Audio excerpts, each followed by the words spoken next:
Right, so hello and welcome back to Books and Things and welcome to another video. And today I wanted to talk about my favourite books of the year so far.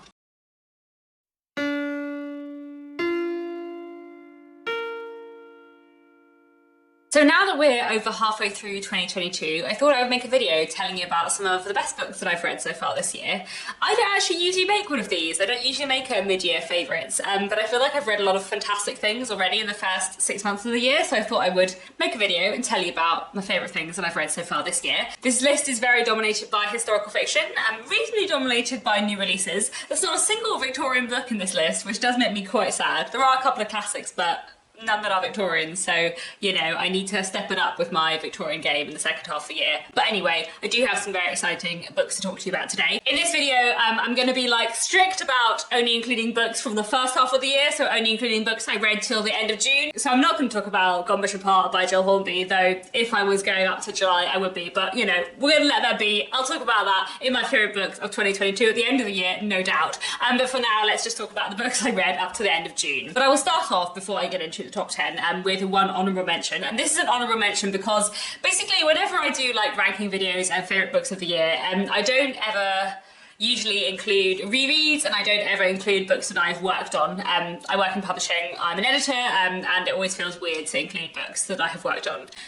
But I did want to mention The Gifts by Liz Hyder in this video because it has been one of my favourite reads of the year, and it was sort of a reread, and it is a book I previously worked on several years ago, so I feel like it would be really weird to rank it in this video, but also this book is amazing, I wanted to mention it. So, The Gifts by Liz Hyder is a work of historical fiction that came out in February this year, and it is set in the Victorian period, and it follows various women who are linked together by strange events happening in London where women have been rumoured to start growing wings. And it follows various characters and everything surrounding this. It is atmospheric, it is fantastic, it is magnificent, it is everything that I like in a book. You know, very Victorian, feminist, atmospheric, a little bit gothic, looks at like gender and power in wonderful ways, and it is absolutely worth a read.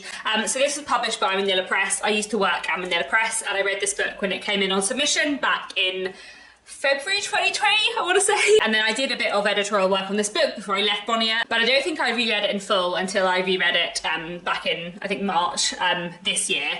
So it was a reread, but the original version I'd read was the first draft, and this is not the first draft. I did work on it, but like I'm not, you know, working on Liz's books anymore, so I don't feel like too weird about mentioning in this video. But yeah, I just wanted to mention it because it's amazing and you should all read it, but I'm not going to rank it because that feels strange. But anyway, let's move on to the other books I want to mention today. First, I want to mention The Coward by Jared McGuinness. I read this in April, I think, and I really enjoyed this one. So this is a kind of contemporary literary fiction / reading group fiction, and I think it is kind of autobiographical fiction. There's a line at the very beginning of the book which says, "The distance between fiction and memoir is measured in self-delusions." And the main character of the book is called Jared, so I think it is kind of inspired by Jared's life. And basically The Coward is about a young man, I think he's 26, 27, when he is in a car accident and ends up needing to use a wheelchair, which means that he is no longer able to live on his own and he has to move back in with his father, who he hasn't spoken to for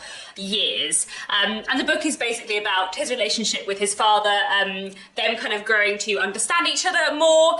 We're seeing both kind of Jared in the kind of present day, and also we're seeing his childhood and his relationship with his father back then, as well as following Jared's kind of love story with a woman who works in a coffee shop nearby. It's wonderfully written. It's a fantastic kind of almost like coming of age story, I suppose, and the love story in it is subtle but wonderful, and the relationship between Jared and his father is like fantastically explored in here. And it also does a fantastic job both of exploring some serious themes but also being exceptionally funny. So I would highly recommend The Coward. It is a fantastic read. Next, I wanted to mention Half-Blood Blues by Essie Adujan. This is a fantastic work of historical fiction set in the 1930s, the 1940s and the 1990s. We're following a man called Sid, who is an African-American jazz musician, but he was living in Berlin in the 1930s and kind of got caught up in what was going on in Germany in the 30s in the 1940s, and him and the other jazz musicians he was working with ended up kind of fleeing from Berlin to Paris and then getting stuck there during German occupation.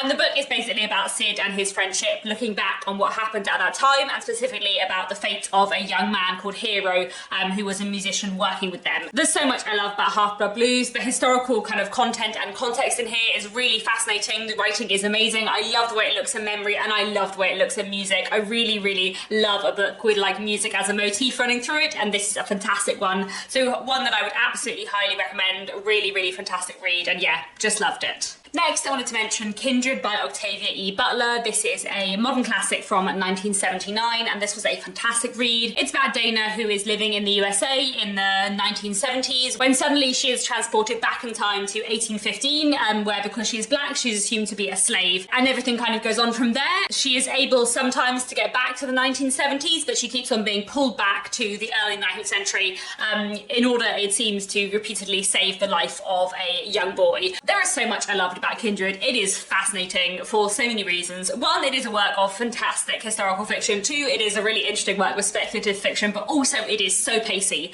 Like, the pacing in Kindred never lets up. It is so fast-paced and so dramatic and so engaging to read. And it does a really fantastic job, I think, of both being exceptionally fast-paced, but also exploring a lot of really complicated themes in a really serious, complex way. And I just thought it was incredible. So highly, highly recommend Kindred. And yeah, I'm keen to read more about Octavia E. Butler in the future because this was magnificent. Next, I wanted to mention the posthumous memoirs of Brás Cubas by Machado de Assis. This is a Brazilian classic from 1881, and it is a truly fantastic read.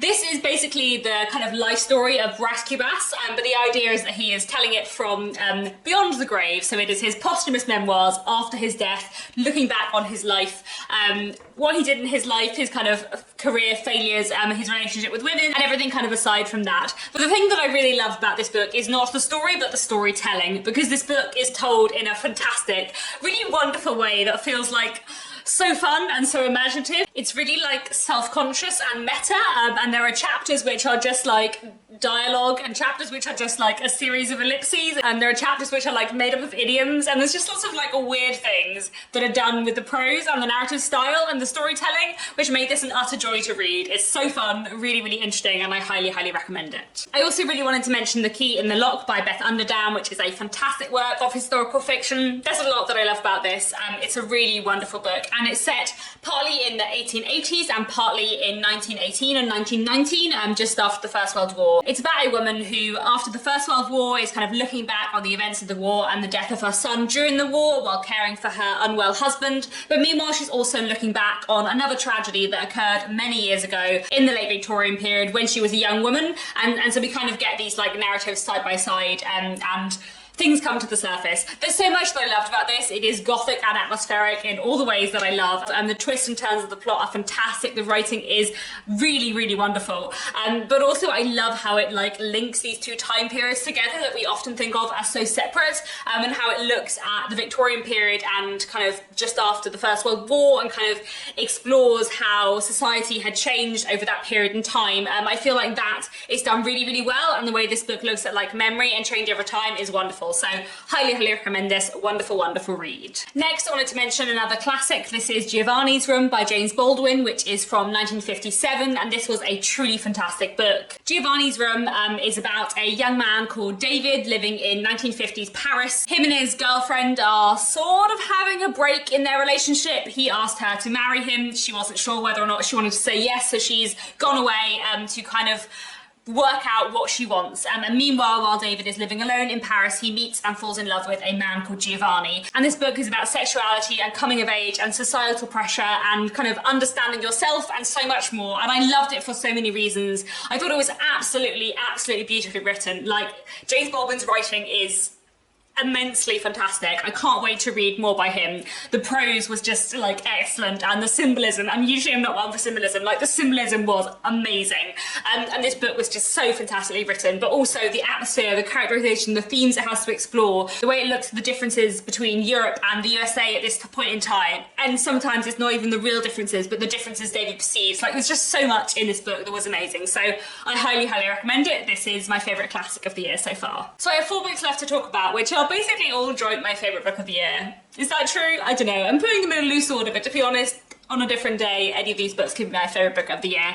So first, let's talk about News of the Dead by James Robertson. This is a book which I read because it was on the long list and then the short list and then won the Walter Scott Prize for Historical Fiction. And I was so glad that it won because I loved it so much. I listened to this on audiobook and it was just fantastic. So this is a really interesting work of historical fiction, which is kind of set over various different time periods and is told through the form of various different narratives, all of which are telling the story of a fictional place within Scotland called Glenconner. So in the 21st century, we have Maya, an elderly woman who is looking back on her life, her history living in Glenconner, talking about things from the Second World War through to coronavirus. In the early 19th century, we have Charles Gibb, who is a visitor to Glenconner, who is there to try and make a translation of an ancient text. And then the other element in the book is the ancient text, the Book of Connacht, which is this kind of Anglo-Saxon book about an Anglo-Saxon saint. And all of these stories and narratives kind of weave together to tell the story of this place and the story of the world, kind of, and it's just amazing. It's just amazing. I loved the way this looks at history. Like, I really love a work of historical fiction that engages with like what history is and how we tell history, and James Robertson absolutely does this in News of the Dead. It's such a fantastic book. Highly recommend it. Wonderful read. If you're interested in history, it is absolutely worth your time. The next I wanted to mention Amazing Grace Adams by Fran Littlewood. Now you can't read this yet probably because it's not coming out till January 2023, but I love this so much. So Fran Littlewood is actually also published by my publisher, Michael Joseph. We share the same editor, and I did an event with her back in May in Bath, which I still need to post my vlog from, actually. I haven't got around to doing that yet. But we did an event together, so I read the book before that, and I just absolutely loved this. This is a work of contemporary fiction following a woman called Grace Adams, who is in her mid-40s. Her daughter won't speak to her. Her husband and her are separated. She's just lost her job, and she has had enough. And one day, on a very, very, very hot day, like today, in fact, she is driving in her car and decides that she has had enough, and she abandons her car in the middle of a traffic jam and decides to like walk across London to pick up a cake for her 60th daughter's birthday party that she doesn't even want her to be at, and walk across London in the heat wave. And we're following Grace as she does this in the present day, but we're also following her kind of several months before, seeing the fallout of what happened with her daughter, and also several years before, following the start of her relationship with her husband. And there's just so much that I loved in this book. It is both like hilarious and completely moving, and I just like laughed and cried my way through it, especially in the end. Like, the end was a real emotional punch, but it was so fantastic. And I feel like it's one of those books that explores so many interesting themes to do with gender and age and family and relationships and anger and feeling like things are out of control. And yeah, it was just fantastic. You should all be very, very excited for this book when it comes out next year, because it was truly amazing. I have two books left to mention. I don't even know which I should save till last. They're both so good. Okay, let's talk about The Half-Life of Valerie Kay by Natasha Pulley. And yes, I did buy a hardback, even though I already have a proof, because that's how much I love Natasha Pulley. What can I say? This book is set in 1960s Russia, and we're following a man called Valery. At the start of the novel, he is in the Gulag. He has been in a Gulag for a long time, and when suddenly he is told that he is being transferred and he's taken to a mysterious facility, City 40, and it seems to be some kind of scientific facility that is something to do with radiation. But it soon becomes clear that things at this facility are not exactly what they seem.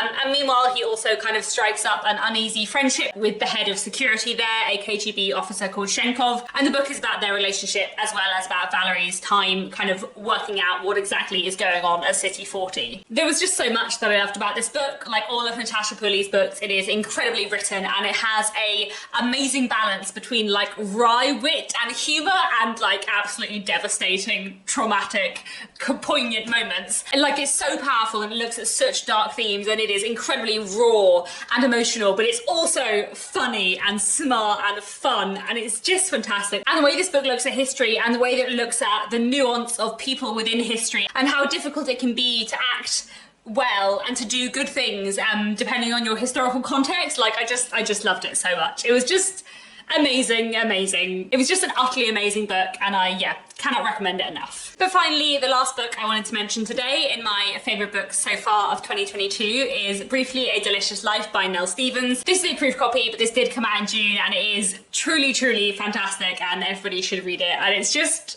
bizarre and delightful and weird in all the most wonderful ways, and just entirely like designed to appeal to everything I like in a book. So this book is set in 1838 and it's following real life figures George Sand and Frederick Chopin in the few months that they did actually live in a monastery in Mallorca along with George Sand's two children. But instead of being told the story by any of those characters I've just mentioned, our narrator is in fact the ghost of a 14-year-old girl who has been haunting the monastery for 400 years. And she is kind of fascinated by this family, and slowly she begins to fall in love with George Sand. And I just loved so many things about this book. It is a celebration of bisexuality, of music, of the weirdness of the 19th century. It looks at memory in a really fantastic way. It's wacky and weird, but entirely delightful. And there's something about the narrator that I just loved. I really love a kind of like over-the-shoulder narrative. I just thought this was incredible. It's so weird, but it's so weird in the way that I love. And I just absolutely adored this. It was fantastic. So yeah, wonderful, wonderful book. And yeah, probably this and The Half-Life of Valor OK are probably my two favourite books of the year so far, but every book I've mentioned in this video was incredible. So that is all for now. I just wanted to tell you about some of my absolute favourite books that I've read so far in 2022. Please do let me know down in the comments what your highlights of the year have been so far. And that's all. Thanks so much for watching, and I'll be back very soon with another bookish video.